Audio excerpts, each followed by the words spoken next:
London, in Paris, in Berlin. They don't know whether Trump will follow through on his promise of withdrawing from NATO if Europe does not keep its end of commitments to European security and transatlantic security. And then, of course, there are also places where there is a degree of caution. We don't know how the Trump second term is going to play out. In Beijing, for example, Trump has been talking about universal tariffs to the extent of 60% on goods that are coming in from China. So on tonight's show, we'll try and divide this up. We'll talk about how a Trump second term might fundamentally alter the existing world order in a way that we haven't seen since the end of the Cold War.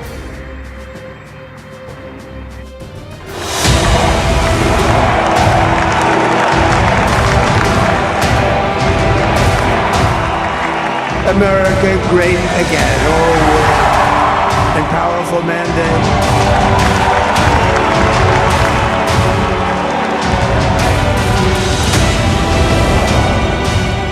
But we had no wars. They said, he will start a war. I'm not going to start a war. I'm going to stop wars.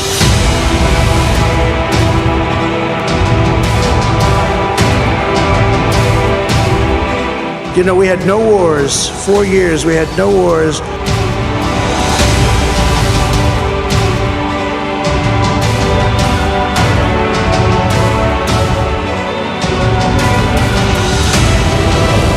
हमारी बैठक ऐसे समय हो रही है जब विश्व तनावों और संघर्षों से घिरा हुआ है। ऐसे में साझा डेमोक्रेटिक वैल्यूज के आधार पर क्वाड का मिलकर साथ चलना पूरी मानवता के लिए बहुत ही महत्वपूर्ण है।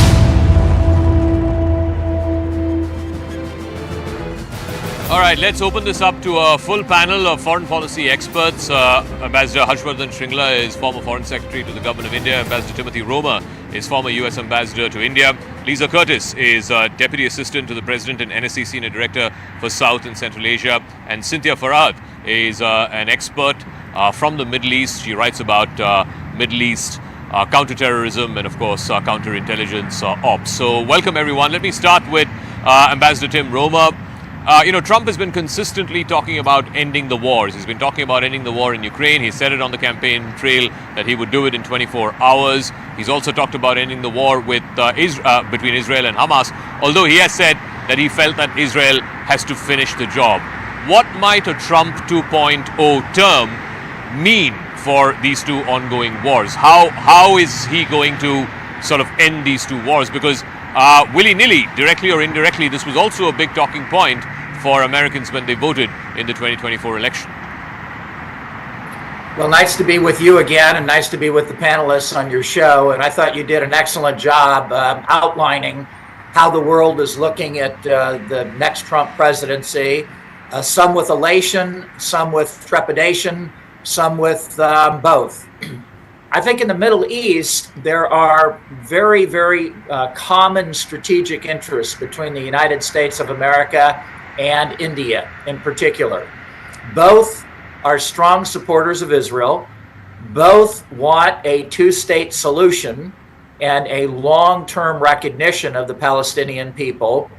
And both want a new kind of strategic regional partnership in the area that combines a normalization of relations with the Saudis, an expansion of the Abraham Accords, and more economic trade in the area. India has been doing that for several years with their diaspora, 9 million people up in the Middle East.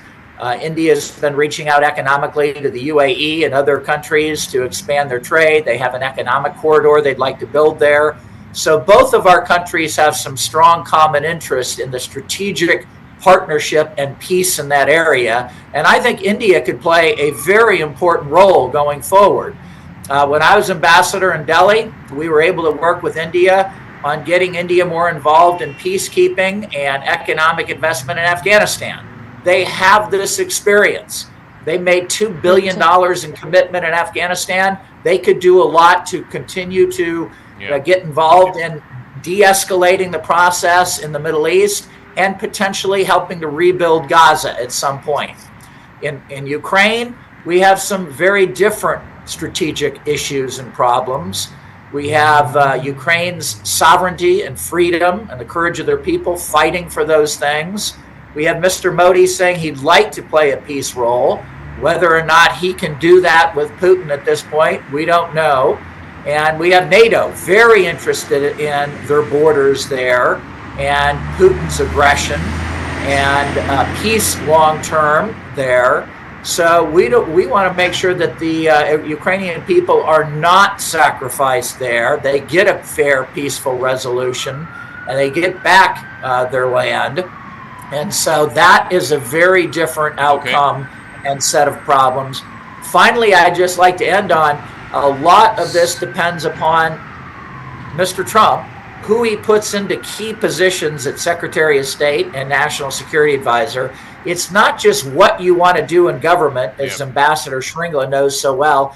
It's how you achieve these things. It's how you pressure the levels of government and how you work diplomatically in the world to achieve your strategic goals.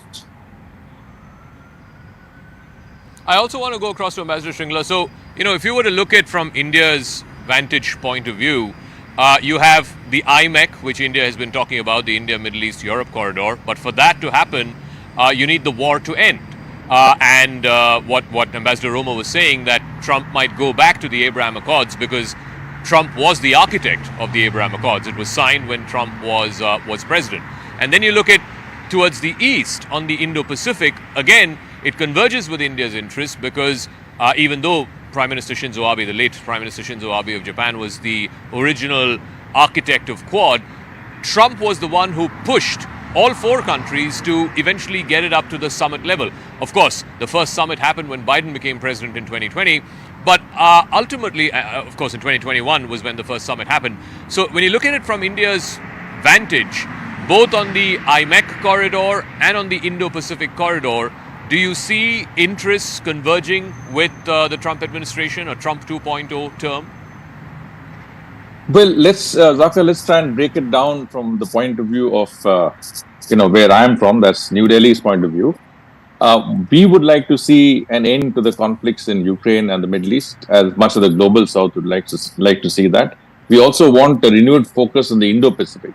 We believe that the conflicts that are ongoing in Europe and the Middle East is distracting attention away from what is important, which is the Indo-Pacific. And I think it fits in very well with President Trump's own vision of trying to end the conflicts in Ukraine and the Middle East, and of course his focus on the Indo-Pacific. So from that perspective, you see what Prime Minister Modi said. He said, let us work together for global security and prosperity and stability, of course. So from his perspective, I think he is looking at how we can reinforce the efforts that the United States will undertake under a Trump presidency. Keep in mind, of course, that today the world is in a state of flux.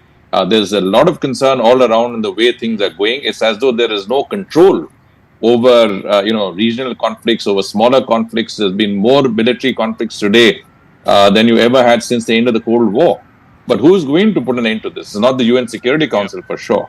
So obviously you look to the United States, and the United States has taken the lead in the past. And you believe a strong leader like Trump, who has an unfettered mandate. And of course, I fully agree with Ambassador Roma when he talks about the fact that he needs the right people in place as well to be able to implement that. So bringing about a ceasefire, bringing about I would not say a solution to the Ukraine issue, but at least a ceasefire that will allow both sides to go back to things that are important. Reconstruction of Ukraine is a very important issue. I think there is fatigue all around. Contrary to what is the expectation, I think both sides are quite happy to see some sort of end to the conflict, because you're reaching a sort of point where you can't continue, the slugfest. At the same time, the Middle East is more complicated, as we all know, but we are invested heavily there. We have the I2U2, we have the India-Europe-Middle East corridor. These are huge and ambitious projects to support the Abraham Accord, to support the vision that Trump outlined in his first term. And I think we are ready to take that forward.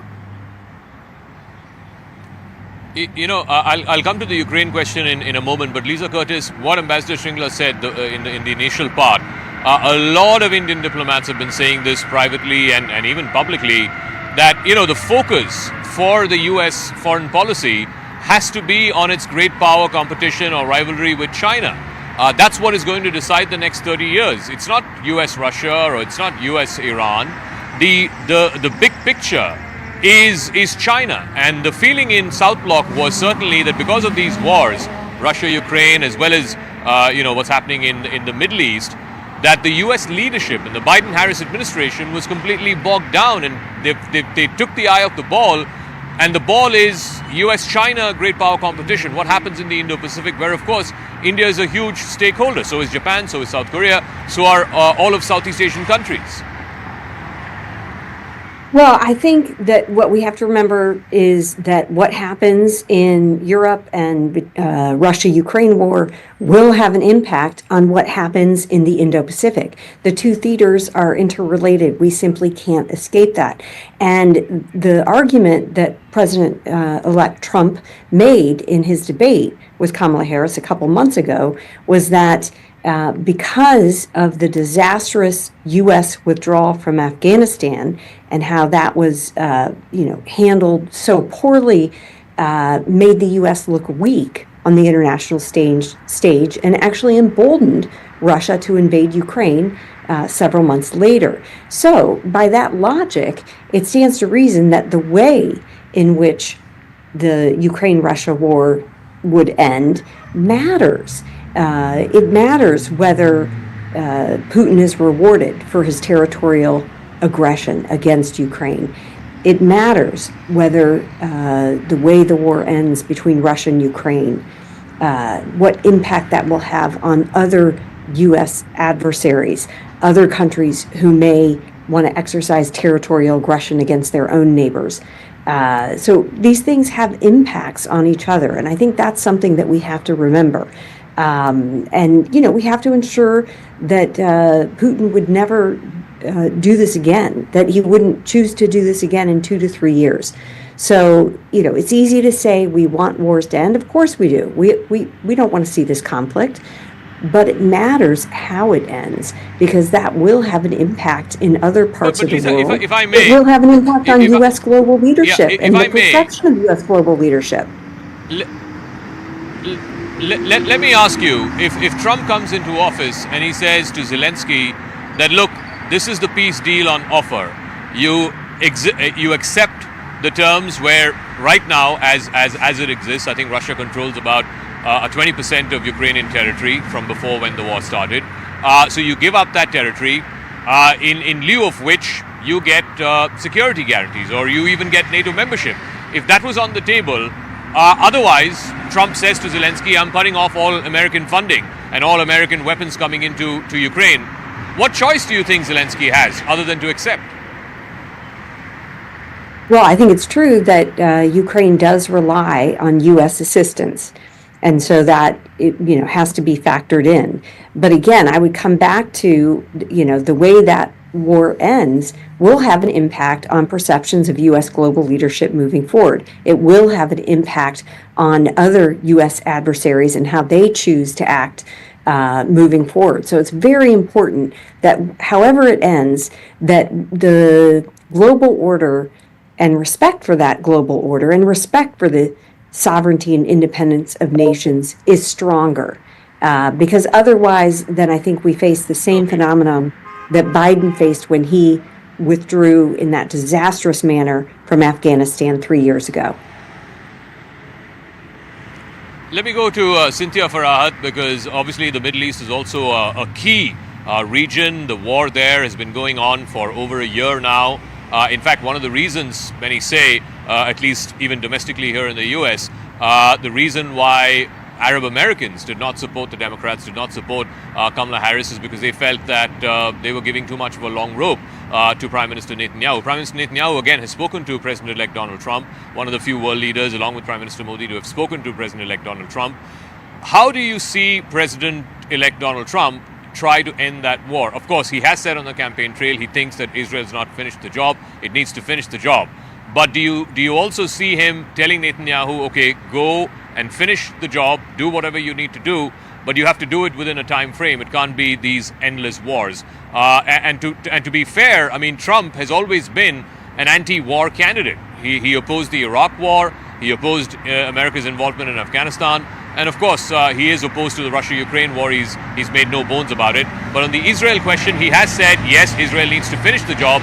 But do you see him telling Netanyahu that, look, you have a 3-month window or a 6-month window, you need to go in there, finish the job, and then let's get back to what we were doing in my first term, which is normalization of ties between Saudi Arabia, Israel, UAE, Israel, Bahrain, Israel, and the rest of the Arab world and Israel? Thank you so much for having me, and I apologize about my tech issues. I just moved and I still haven't set up my office, but thank you so much for having me. I agree with what everybody said on your wonderful panel, and yes, I definitely see that President Trump is going to, in some matter, put an end to this war. And it's not just up to Israel, but it's also up to its adversaries to stop the attacks so Israel can stop retaliating. We can't tell Israel, stop retaliating and get murdered and let your people get murdered at the same time. And that is President Trump's strength. In 2 weeks, President Trump eradicated Islamic State. I would like to remind Mullah Baradar with his meeting with President Trump in 2020, when President Trump told them that he is going to end the Taliban if one American citizen gets killed. And the peace through strength strategy that he very strongly held himself in his first term, I think that is going to resonate with the enemies of the United States, the enemies of India, the enemies of Israel. And not only President Trump will reestablish the Abraham Accords. I do not believe at all October 7th would have taken place without the criminally negligent evacuation of Afghanistan. That returned Afghanistan to pre-9/11 situation, but on steroids. I do not think we would have had this war without the empowerment of the Taliban through the office in Qatar. So I would be very worried if I was the Taliban, if I was Al-Qaeda and their handlers in Qatar and China and Russia. Okay, let me go back to Ambassador Roma. I just want to talk for 1 second about Russia-Ukraine, because Lisa was very clear that, you know, America can't be seen as conceding or forcing Ukraine to cede territory to Russia in order to get a peace deal. Yes, everybody agrees that the war needs to end. It's going to be 3 years in February. That's just a couple of months away. It'll be a month after President Trump gets back into office after Inauguration Day. So the war definitely needs to end. Do you foresee a situation if Trump says, take the deal or I'm cutting funding, then Europe steps up to it, that Paris and Berlin and London step up to it and tell Zelensky and tell Ukraine that, look, we view this conflict very differently from how Trump views it. This, for us in Europe, is existential, and therefore, if America is cutting funding, then so be it. We will step up to the plate. Well, once again, in a bipartisan way, I agree with most of what Lisa Curtis said about ending wars. They're very difficult. And for great powers, how we get out of wars and how we partner with other countries and how we share strategic interests are critically important to both kinetic power and soft power that we have in the world. Now, Trump tried to end the Afghan war for 4 years in his first term. He couldn't do it. He didn't do it. He promised to do it. It's very tough to do that. So Ukraine is going to be difficult to end that in a way that the NATO partners are happy, that the European Parliament agrees to, that Zelensky agrees to. And quite frankly, the lesson for Putin, and Lisa remembers this, Putin didn't invade Ukraine one time in the Biden administration. He did it in 2014 in Crimea. So he's done it twice. And we don't want this to be a precedent. We don't want China to learn from this that they can invade across India's border.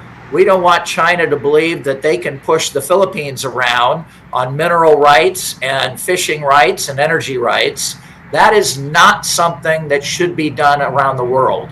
And great powers like the United States, we are in a position that we have to take stands, whether it be the Middle East, whether it be Ukraine, whether it be the Philippines, whether it be supporting our friends in India and backing them on that China incursion across India's border, that great powers get involved in these situations. And they don't always look pretty and they don't always turn out perfectly.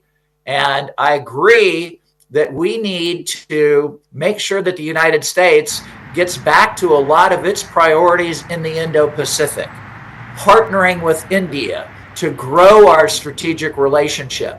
Can we expand the AUKUS agreement and find ways to do new things with India on quantum computing, undersea cables, AI?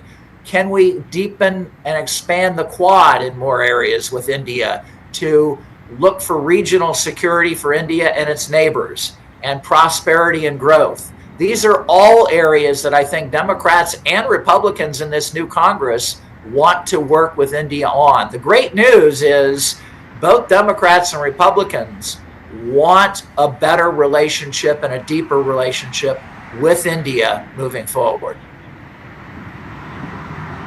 I do want to ask Ambassador Shringla, one of the things that we haven't touched upon is the business of tariffs. And Trump is a great believer that somehow you put tariffs, it will make trade a little more balanced and it'll get manufacturing jobs back into America. That, of course, is a big part of his constituency that has now voted for him twice in the industrial Midwest, or what once used to be the industrial Midwest. It's today called the Rust Belt. He has made these promises of getting these jobs back, and he's talking about 60% tariffs on imports from China. Do you think that is possible, or is it just for campaign purposes that he has said that, and he might have to tone down while he's in the White House? And secondly, if he were to even implement half of that, how may that change the trading relationship in the world? So just a brief word to say that I agree with much of what has been said, and I think fully with Master Roma when he talked about working together on technology, working together for the Quad, expanding the remits of some of these groupings. I just want to only point out that the question of China invading India does not arise, and I don't think that our defense capabilities will allow them to even think of that possibility. You can have border skirmishes, you can have minor transgressions on a line of actual control that is not yet demarcated, but invasion, I think, is a concept that is passé.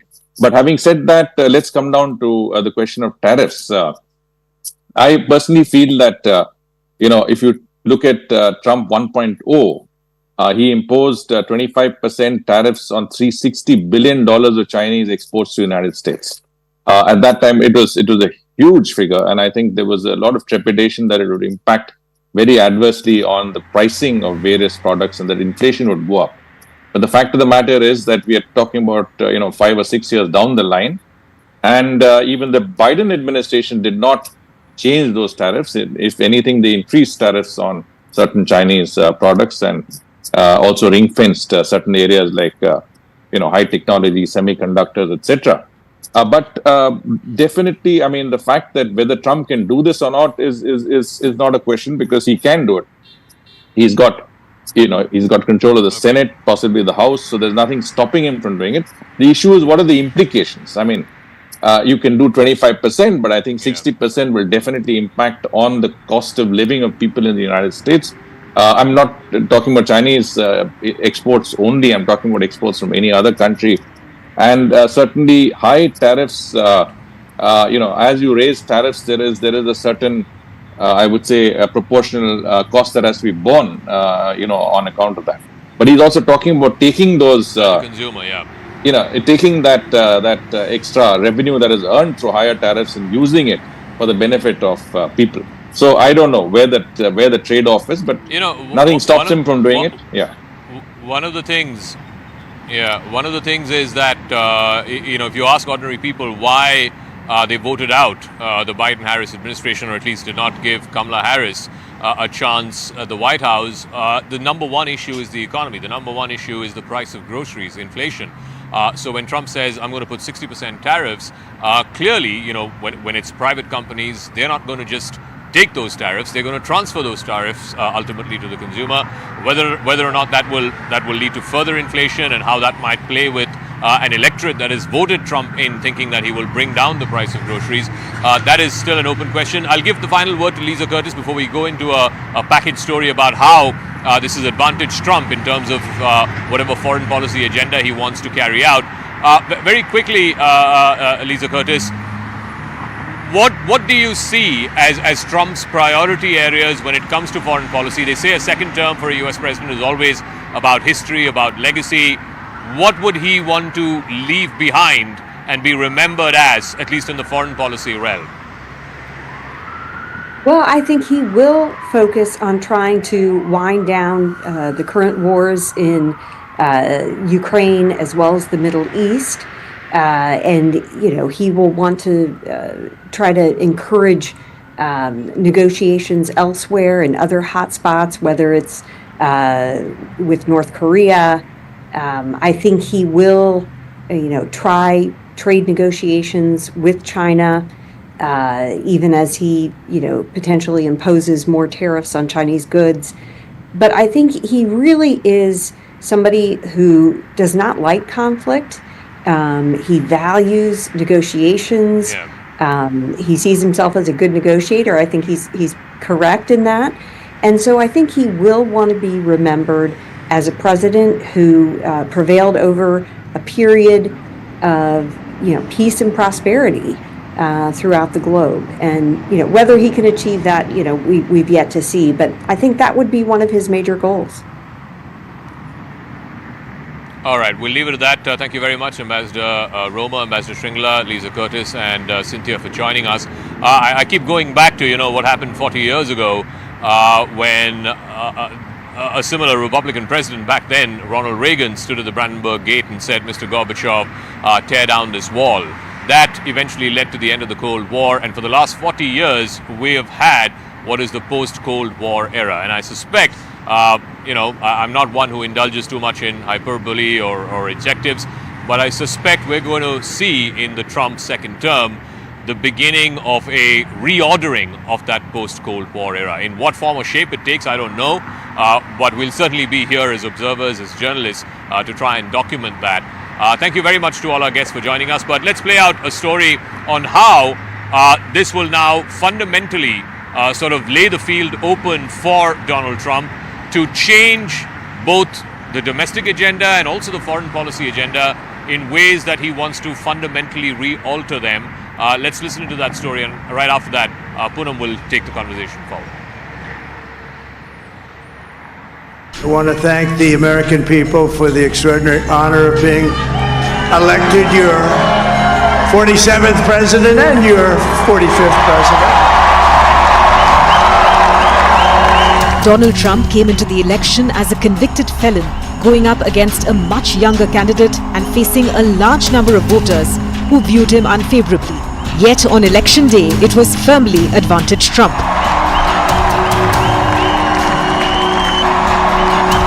Not only did the former president keep the typically red states, he managed to win the swing states that went to the Democrats in the last election and thereby helped the Republicans take back the Senate.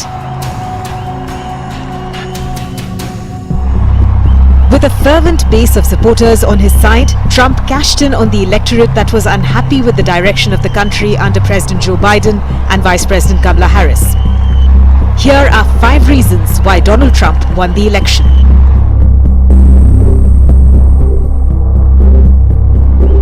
Donald Trump successfully managed to saddle Kamala Harris with Joe Biden's record. He appealed to the uneasy voters and the fence-sitters with dark rhetoric about the state of the nation and compared it to the supposedly better days when he was the president. One of the biggest factors was the economy, which most voters feel has been in bad shape.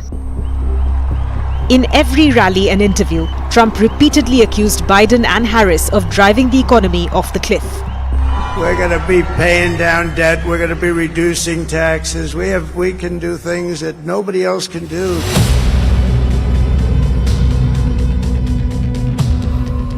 For his 2024 campaign, Trump returned to an issue that helped shape his political agenda: the threat and disorder posed by illegal immigration. He seized on the large number of migrants who showed up in cities far from the southern border during the campaign, as well as on the reports of crimes committed by migrants. He accused Haitian immigrants of eating people's pets in Ohio. He called for the death penalty for migrants who kill law enforcement officers.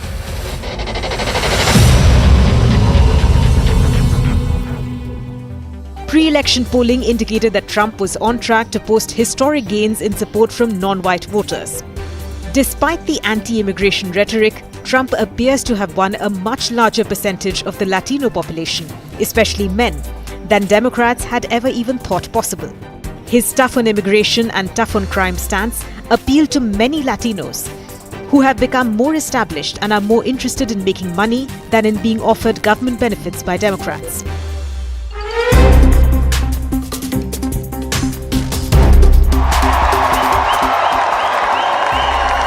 This is the second time that Trump has won the presidency, and on both occasions he defeated a woman. So the elephant in the room is that many voters have trouble envisioning a woman in the Oval Office. It could be hard to prove that Kamala Harris lost specifically because she is a woman, but gender is playing a major role in how Americans voted this year. Pre-election polls suggested that Trump was leading Harris among men, even blacks and Latinos. That helped him chip away at a vital part of the Democratic base.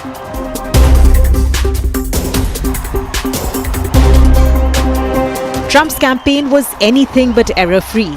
Harris outperformed in the only presidential debate between both the candidates.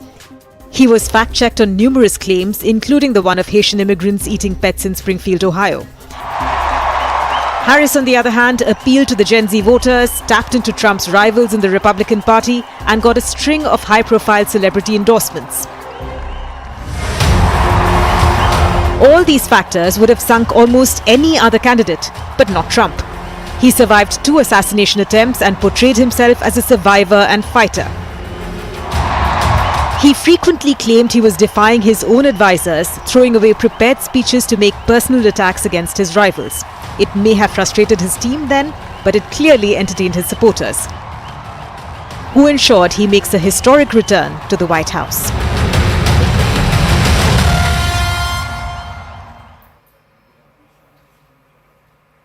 Thank you for staying on here on CNN News 18. You're watching this edition of Brass Tacks with me, Poonam Burde. Let's shift focus from the United States to India to Jammu and Kashmir, where today a scuffle broke out during the first session of the newly elected Jammu and Kashmir Assembly session. Sheikh Khurshid, the brother of engineer Rashid, entered the well of the House with a banner calling for the restoration of Article 370. Soon after, BJP MLAs stormed the well to take away that banner. What transpired after that was complete chaos. There were blows that were exchanged. Eventually, MLAs had to be picked up and marshalled out physically in the most unceremonious way. The chaos came a day after the Assembly passed a government resolution seeking dialogue with the centre for reinstating the Union Territory special status. What's interesting is that there was no mention of Article 370 or 35A. It was a carefully worded resolution, perhaps which is why we saw the Congress and the Aam Aadmi Party come and support it. But even though that happened, even though it may have been carefully worded with no explicit mention of Article 370, it was enough for tempers to fly in the Assembly. Here's all that transpired today.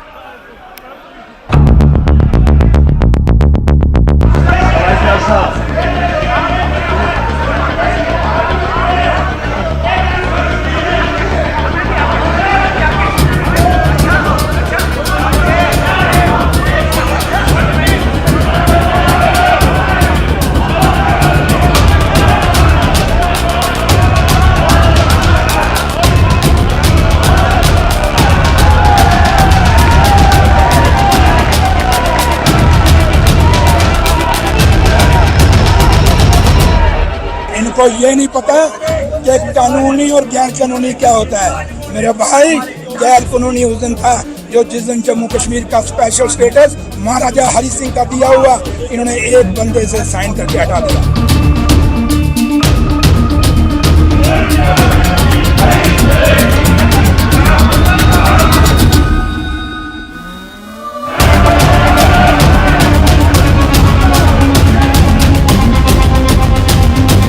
Assembly के जरिए हमने पैगाम भेजना है कि जो हमारे साथ हुआ 5 अगस्त 2019 को वो हमें काबिल कबूल नहीं है। असेंबली ने बुलंद करके वो रेजोल्यूशन पास करके दुनिया को बताया कि हम क्या चाहते हैं। To condemn the 5th August move done by BJP in the parliament, and second to seek the restoration of 370.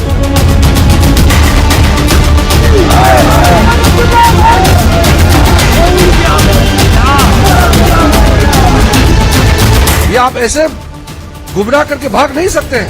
Congress के वो जो हरकतें हैं उसका अभी भी नहीं समझेंगे, हम बेवकूफ बनते रहेंगे। Let's open this up. RP Singh, national spokesperson of the BJP, Imran Nabidar, spokesperson of the National Conference, Amitabh Dubey, national spokesperson of the Congress Party, and Paramveer Singh, political analyst, all with us. Thank you so much for joining us here on this edition of Brass Tacks. Imran Nabidar, let me begin by asking you, this resolution that was passed, that was brought in the Assembly, says, we reaffirm the importance of the special status and constitutional guarantees which safeguard the identity, culture and rights of the people. We express concern over the unilateral removal. So is the process of how it was removed an issue, and is that what you want dialogue with the centre for? Or do you want restoration of Article 370? Because this resolution does not mention Article 370 anywhere. No, you have to read the resolution clearly. It completely says restoration of Article 370, where it is written restoration of special status. That automatically means that it is Article 370. That is what special status to Jammu and Kashmir entails.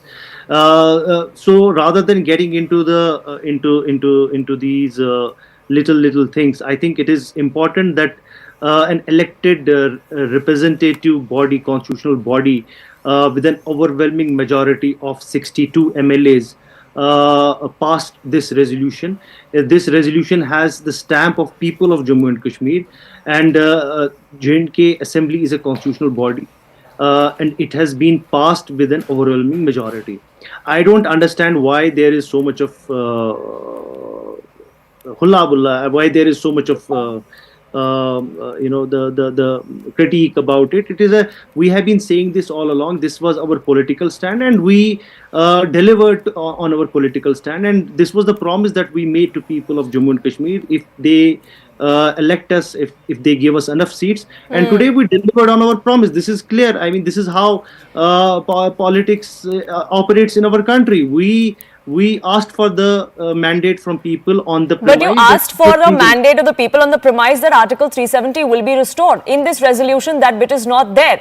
Explicitly, special status and special treatment to J&K could mean a lot of other things, and not overturning of a decision that has been taken by the executive of this country. See, one that has also been given a stamp of approval by the judiciary of this country. And Article 370 and its restoration was not something that the Congress was on board with. But the Congress has backed this resolution, perhaps because that mention is not there, which is why many ask if this is just a balancing act. No, if you go down a history and you will read a little bit, when Article 370, there are two judgments from the Supreme Court which had clearly said at that point of time that Article 370 had acquired permanent status. Even after that, BJP went ahead and they abrogated, this BJP government abrogated the article. So it doesn't stop us. Tomorrow, the situation can arise. A 5-bench judge has struck down some provisions of Article 370. Tomorrow, there will be a situation when a 7-bench judge can come and they can, restore what was snatched from us. So we are prepared for the long haul. We are prepared to fight this battle, because we have to understand one thing. We are not asking anything which is anti-national. Article 370 is very much part of this country, very much part of the Constitution of India, and we are fighting for the rights of people of Jammu and Kashmir.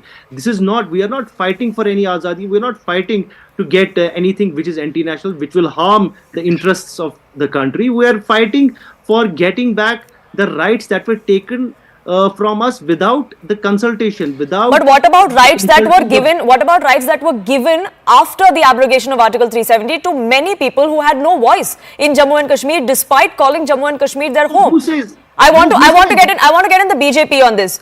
RP Singh, The NC says there is nothing anti-national or anti-constitutional about wanting to repeal an act that the people of, to want to repeal the repealing of an act that the people of Jammu and Kashmir want. That is the mandate that the NC got, and they are exacting the will of the people.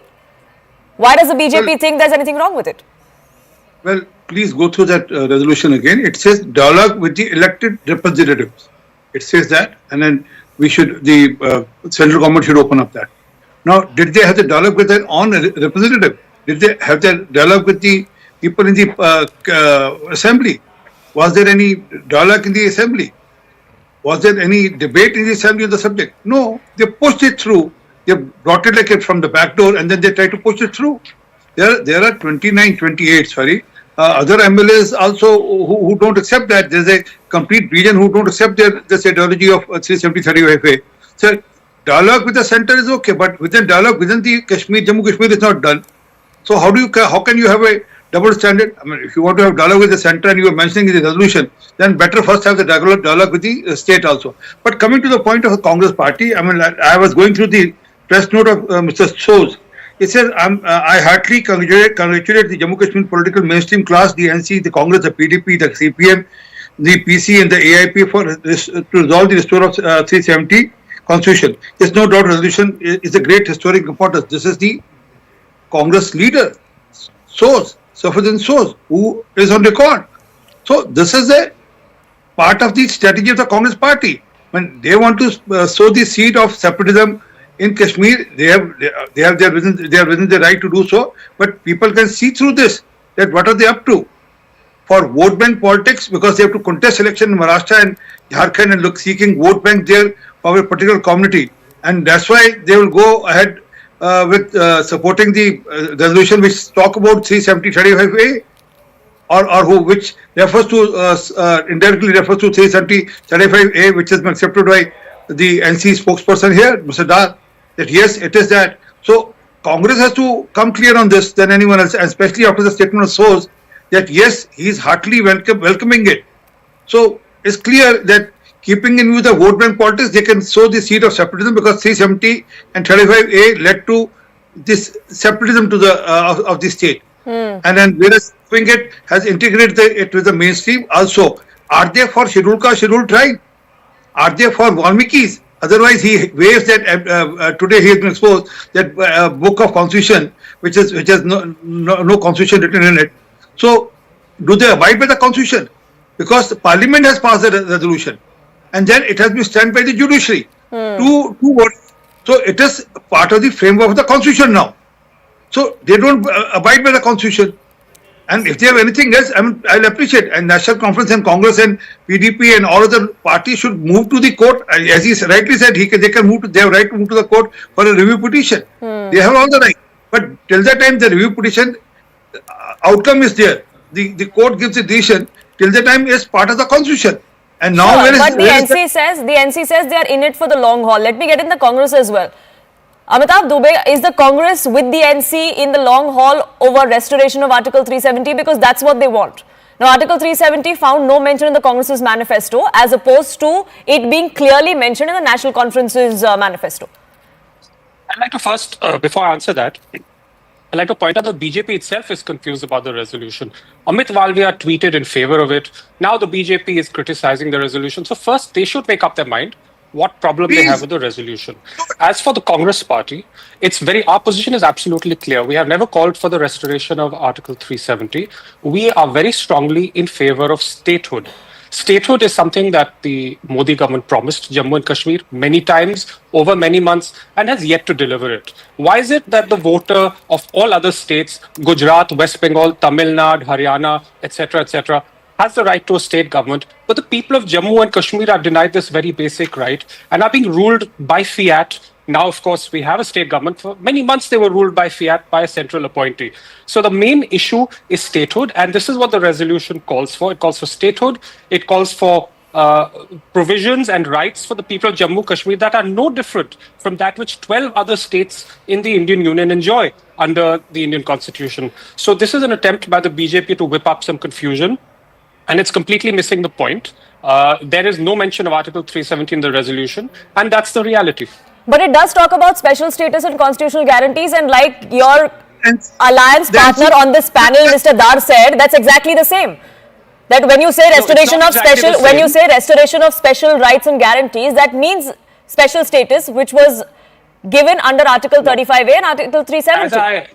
As I mentioned, under Article 371, 12 Indian states have special provisions that give them certain rights. I take your point there. I agree with you there. I agree with you there. I take your point that there is another provision. That's exactly what I had asked the NC spokesperson on the panel, and he said, no, that's not what we want. We want restoration of Article 370. That is not in the resolution and this is a resolution that has been backed by the Congress MLAs there as well. Yes. As you mentioned, as everyone knows, the resolution does not mention 370 or 35A, and that is the resolution that the Congress party supported. Now, the NC is free as a party to go down the judicial route, as he mentioned, to pursue whatever goal they want. But the government of J&K, which the Congress party is a member of, is not doing that. Mr. Dar, your own alliance partner does not believe that this resolution talks about restoration of Article 370, which is why they backed it. Then are you just playing to the galleries and misleading people of Jammu and Kashmir? Your own alliance partner does not believe what your intent is, as you claim to say. No, you have to understand one thing. I mean, I, as being the representative of National Conference, does not expect that Congress will agree to whatever National Conference has on the table. I mean, it's a we are in alliance. I mean, there are some points. There is a common minimum program that has been charted out between the two parties, and we are working on it. But our political stance will always remain. And I would not expect Congress or any other party to support me. This is my political stance, and this is the political stance of my party. And I do not expect endorsement from any political party. But they have endorsed this resolution. Let me rephrase my question and make it perhaps a little more clearer. The Congress has endorsed this resolution because they believe that this does not talk about Article 370. But you say it does. So which way is it? That is what I am trying to tell you. I mean, we have, as I told you earlier, this is a long drawn battle, and we have to be prepared. I, as being the representative of a political party, I am prepared for the long haul, and I do not expect any, because this is not going to be this resolution or the restoration of Article 370 cannot happen overnight. It's a fight that will take a long time. And right now we are in an alliance with the Congress government, and there are other political parties are also part of it. And there is a common minimum program that is binding these alliance partners together, and we are committed to work towards giving people their dignity back, giving their rights which were snatched. You can word it the way you want to, but at the end of the day, it is something that people of Jammu and Kashmir are in desperate need of. We want our rights back. We want that job should be given back to people of Jammu and Kashmir. We want that the land rights, the rights that we enjoyed prior to 2019. Fair enough. That's what the Congress also wants. The Congress just wants it under another provision, 371, like the Congress spokesperson said. That is what I'm. And it's not about how we worded it. It's about how the National Conference worded it in this resolution. That really is what we're talking about. No, that is what it is. It is what I said was this is our political stand, and we are committed to our political stand for restoration of Article 370.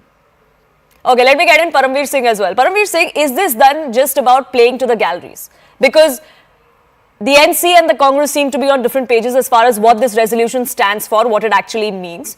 There is already criticism coming to the fore that why was this not done on the first day itself of when the assembly began. When it happened yesterday, we saw the kind of furor and the kind of fisticuffs that turned out in the assembly. And it's not just about political will, isn't it? There's a lot more. If an executive decision like the repealing of Article 370 has to be overturned, then it has to be done at the executive level. 2/3 majority will be required in Parliament. And at the moment, there is nobody within the opposition ranks that can say that this can be done. Poonam, actually, National Conference has steadfastly ignored the elephant in the room, that is the people of Jammu and Kashmir. From the day one, since the inception of India, when we gained independence in 1947, this Article 370 was imposed on Jammu Kashmir not by consulting the people of Jammu and Kashmir.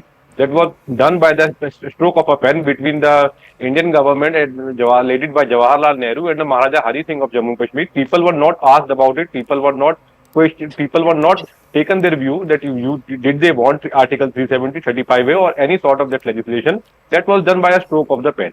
So this point that Indian government has withdrawn the article or abrogated the article without consulting people doesn't matter anymore. Further, you might have noticed one thing, that they are asking for a restoration of Article 370, but the Ladakh, which has been divided from them, that was also a part of the Jammu and Kashmir state. They are not asking that we should be aligned with the Ladakh only. This is a mere play game, a political game which is being done, and as they are saying, that is a long-drawn battle. That the coming elections this will be a political manifesto, and so that we can go to the people and ask for their mandate. Yes, we are going to get it, but this has to be gone through a long-drawn battle. Further, the people of Jammu and Kashmir, after the application of Article 370, the Gujars, the Bakarwals, the Pahadis, they have been enjoying the space. They have been given the status of scheduled castes and scheduled tribes, and they will be getting benefits from that. So by the stroke of a pen, they want that these things have to be gone. And above all, the development work, the railways, or other infrastructures are being implemented in the region of Jammu and Kashmir. So what about these things? So this is a long-drawn political battle. People have nothing to do with it. They didn't have their right when it was applied in Jammu and Kashmir. Neither they were asked when it was abrogated. But we have to look at the other hill states of India. We have to look at the Himachal Pradesh, Jammu and Kashmir, Uttarakhand. What is the economic scenario of the people of Himachal Pradesh? Is it equivalent to people of Jammu and Kashmir? Are the Himachalis people more prosperous in terms of finances than Jammu and Kashmir? Why is there no tourism is not coming to Jammu and Kashmir due to the troubles which have been planted or sowed in the soil of Jammu and Kashmir? So these things have to be rooted out. People want peace. People want prosperity. These are the political gimmicks and nothing more. Sure. So RP Singh, let me get you in as well before I wrap this up. You know, it's one thing about what the kind of political narrative is being set, and for whatever reasons, every political party would be guilty of doing that and pandering to a certain voter base. But if the scenes like these that we saw in the assembly today, if this is what we see, now this is a union territory that has seen elections after 10 years, an assembly session that has happened after 5 years or more. And if this is the kind of confrontation that we see every single time that assembly reconvenes, what is the point of it all?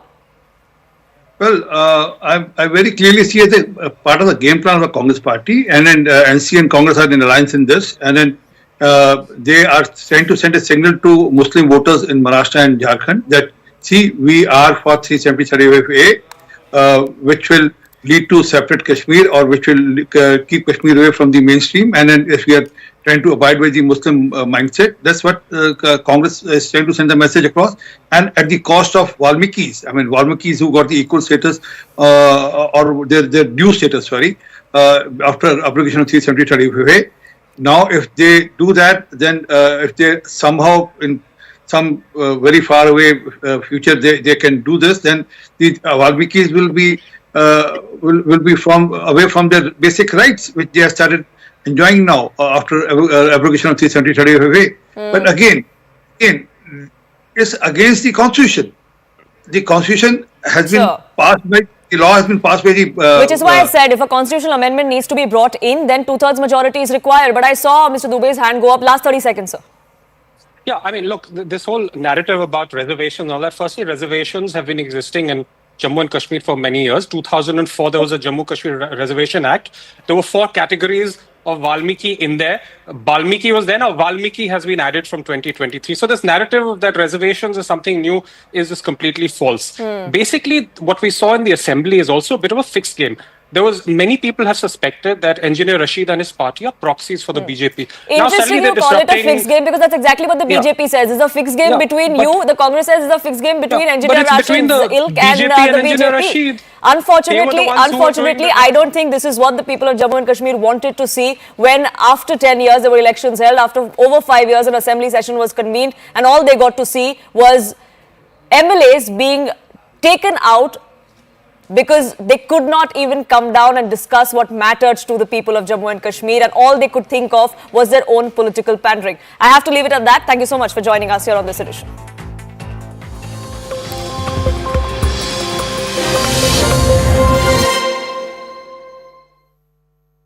Co-powered by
Viewers, look at the pictures on your screen.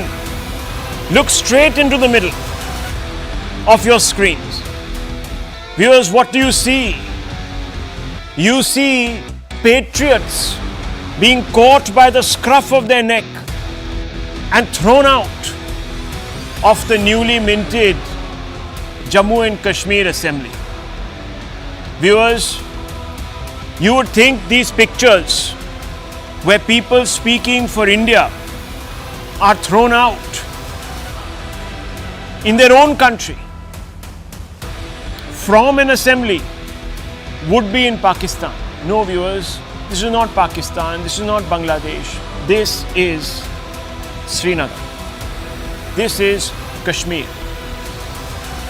This is Jammu and Kashmir. Viewers, in the garb of democracy, the newly minted India bloc government in Jammu and Kashmir is undermining the national unity. Look how those who swear by the constitution and asked you to vote to